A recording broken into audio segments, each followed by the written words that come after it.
மக்கள் வந்து சொல்லுங்கய்யா. ஊக்கப்படுத்துறதுக்கு ஏதாவது செயல் திட்டங்கள் இருக்கு? ஐயா, மக்கள் எதையுமே ஆர்வமாக செய்கிறதுக்கு நம்ம ஏதாவது ஊக்கம் கொடுக்க முடியுமா?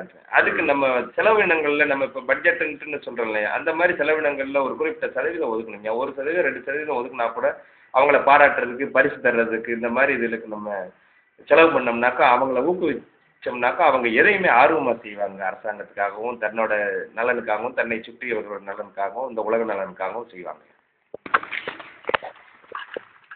ஐயா, அப்படியே அந்த நாடோடிகளை பற்றி. ஆமாங்க. நம்ம எல்லாருமே நாடோடிகள் தாங்க. அப்படியே அங்கங்கே வந்து தங்கி நம்ம இருந்துட்டோம்.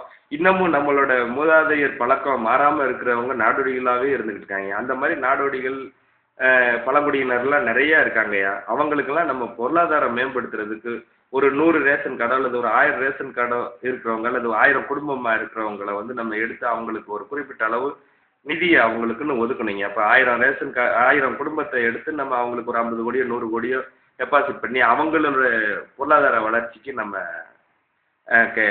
பயன்படுத்தணுங்க.